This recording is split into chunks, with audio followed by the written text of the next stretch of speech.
Hello friends, திலகா கிச்சன்லேருந்து திலகா பேசுகிறேன். இன்றைக்கி நம்ம கஞ்சி வத்தல் தான் போட போகிறோம்.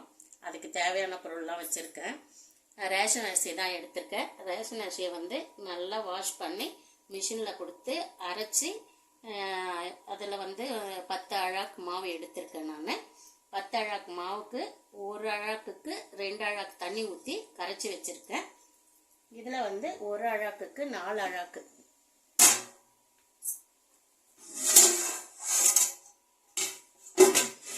அழாக்கு தண்ணி ஊற்றி கொதிக்க வச்சுருக்கேன். இப்போ இதுக்கு நம்ம கஞ்சி வத்தலுக்கு பெருங்காயம் முக்கியம்.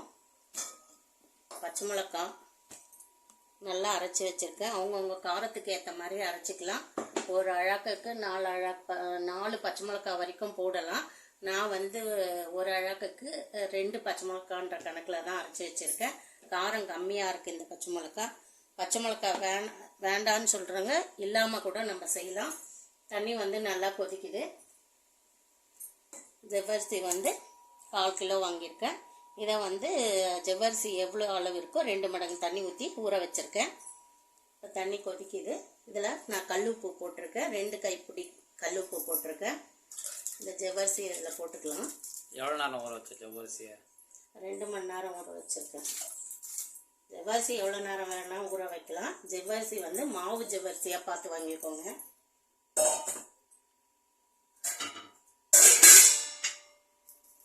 ஜவ்வரிசி ஊற்றின உடனே ஒரே இடத்துல நிற்காமல் மிக்ஸ் பண்ணி விட்டுக்கோங்க.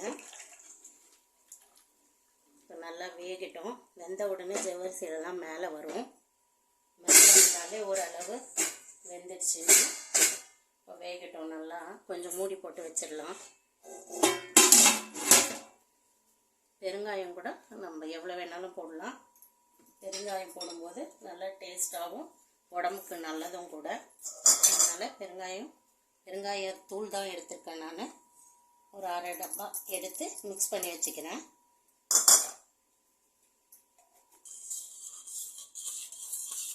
ஜவ்வரிசி வெந்த உடனே நல்லா மேலே வந்துருக்கு பாருங்கள்.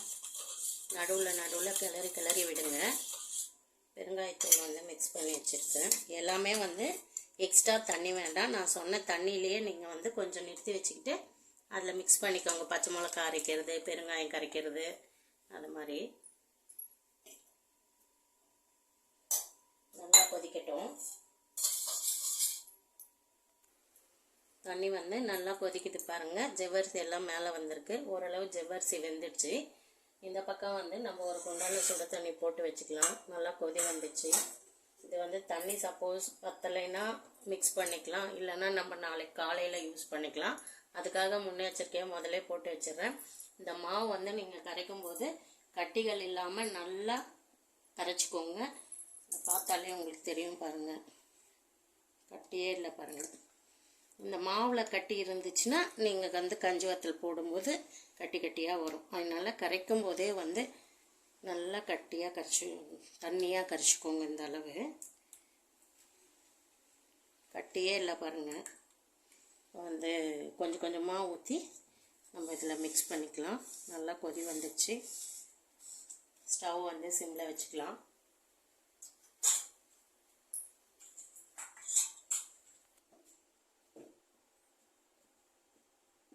ஒரு பாத்திரம் நிறைய இருக்கிறதுனால நான் பாத்திரத்தில் மொண்டு ஊற்றிக்கிறேன். சிம்மில் வச்சுருங்க ஸ்டவ்வை. இதுக்கப்புறம் நம்ம கைவிடாமல் கலரணும்.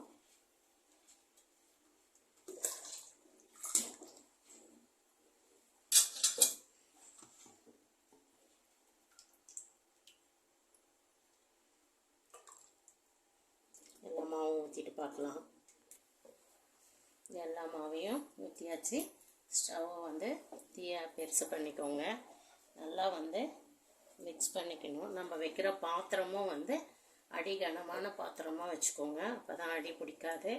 நான் சொன்ன தண்ணியோட அளவு நம்ம பச்சை மிளகாய் அரைக்கிறதாகட்டும், ஜவ்வரிசி ஊற வைக்கிறதாகட்டும், கழுவி ஊற்றுறதாகட்டும், எல்லாமே 1க்கு 6 அழாக்கு தண்ணி அந்த கணக்கில் நீங்கள் இதில் 4 அழாக்கு ஊற்றி கொதிக்க வச்சுட்டு மீதி இருக்கிற 2 அழாக்கு தண்ணியை நம்ம மாவு கரைக்கிறதுக்கும் அரைக்கிறதுக்கு அது மாதிரி கணக்கு பண்ணி யூஸ் பண்ணிக்கோங்க. கரெக்டாக இருக்கும் உங்களுக்கு. அப்பளமும் சூப்பராக உடஞ்சி போகாமல் நல்லா வரும், முழுசாகவே வரும். உப்பு வந்து 3 கைப்பிடி கரெக்டாக இருக்கும். கல் உப்பு தான் போடணும், சால்ட்டு போடக்கூடாது. சால்ட்டு போட்டால் உங்களுக்கு அளவு தெரியாது, அதுக்காக தான். கை விடாமல் கிண்டலாம்.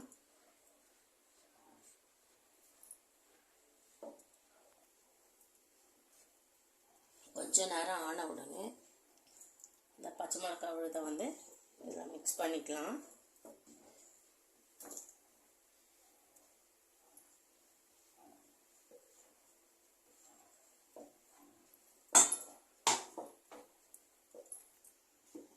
பாருங்கள், நல்லா வந்து குழஞ்சி ஏடு படிஞ்சு வந்திருக்கு பாருங்கள். திக்காகவும் இருக்குது பாருங்கள். இந்த மாதிரி பதத்தில் இருக்கும். இதை வந்து நீங்கள் கையில் தண்ணி வச்சு தொட்டு பாருங்கள். ஒட்டாமல் வந்துச்சுன்னா வெந்துடுச்சு. இப்படி தொட்டு பார்க்கணும். இன்னும் 1 நிமிஷம் இருக்கட்டும். ஏடு பதிஞ்சு நல்லா பொங்கி வரும். இந்த ஸ்டேஜில் ஆஃப் பண்ணிவிட்டு நாளைக்கு காலையில் சூரியன் வர்றதுக்கு முன்னாடி ஒரு துணியை ஈர தண்ணியில் நனைச்சி நல்லா புழிஞ்சு காய போட்டு வத்தல் ஊற்றிக்கலாம். நல்லா வெந்துடுச்சு மாவு. ஆஃப் பண்ணிக்கலாம். கையில் தொட்டு பாருங்கள். ஒட்டலை பாருங்கள், ஒட்டலை. நல்லா ஓரங்களில் வந்து ஏடு படிஞ்சாலே வந்து நல்லா வெந்துடுச்சுன்ட்டு ஆஃப் பண்ணிக்கலாம். நம்ம இதெல்லாம் தொடச்சிட்டு நம்ம க்ளோஸ் பண்ணி வச்சிடலாம். கொஞ்சம் சூடாக தான் இருக்கும், மெதுவாக பார்த்து தொடைங்க.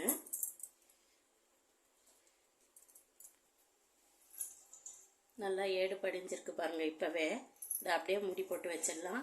மேலே வந்து தண்ணி குண்டான தூக்கியும் வச்சுக்கலாம். அது அப்படியே இருக்கும். காலையில் எழுந்து பார்க்கலாம். நம்ம நிறைய செய்யும்போது நைட்டில் செஞ்சு வச்சாதான் காலையில் ஈஸியாக இருக்கும். எல்லாம் ஊற்றி முடிச்சாச்சு. நல்லா வெயில் காஞ்சோன்னு சாயந்தரத்துக்கு மேலே எடுத்துடலாம்.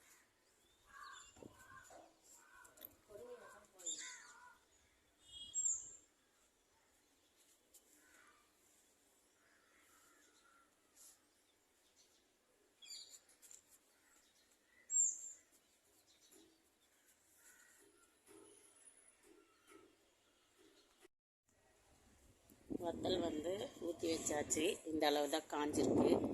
இன்னும் 1 நாள் காயணும். நாளைக்கு வந்து காய வச்சு எப்படி எடுக்கிறதுன்னு பார்க்கலாம்.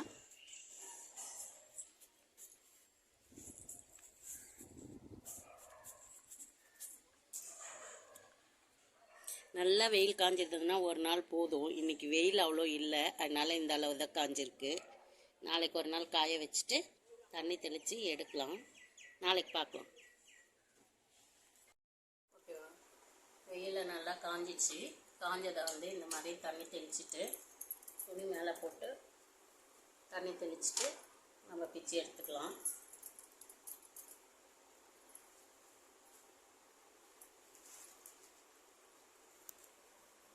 இந்த மாதிரி லைட்டாக தண்ணி தெளிச்சுட்டா அழகாக பிச்சு வந்துடும். இந்த மாதிரி எல்லாத்தையும் எடுத்துடலாம். தண்ணி ரொம்ப சொதன்னு தெளிக்காமல் லைட்டாக கொஞ்சம் கொஞ்சமாக தெளித்து எடுத்துக்கலாம். இந்த மாதிரி எல்லாத்தையும் எடுத்துட்டு பார்க்கலாம்.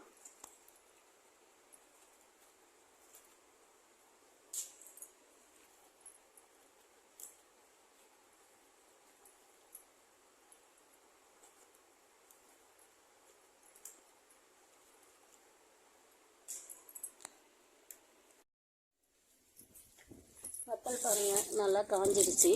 இப்போ அதை நம்ம பொரிச்சு பார்க்கலாம் எப்படி இருக்குன்னு. வாங்க பார்க்கலாம். எண்ணெய் வச்சுருக்கேன், எண்ணெய் காஞ்சிட்டு இருக்கு. இப்போ வத்தலை நம்ம பொரிச்சு எடுத்துக்கலாம்.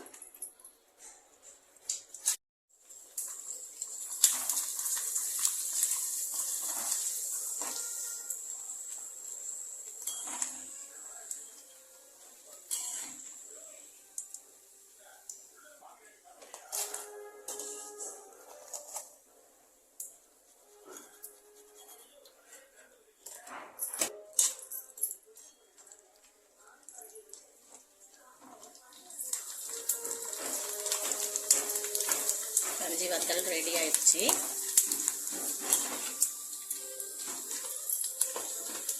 எப்படி வந்திருக்கு பாருங்கள். இதே மாதிரி நீங்களும் செஞ்சு பாருங்கள். பிடிச்சிருந்தா இந்த வீடியோவை லைக் பண்ணி ஷேர் பண்ணி கமெண்ட் பண்ணுங்கள். Okay bye.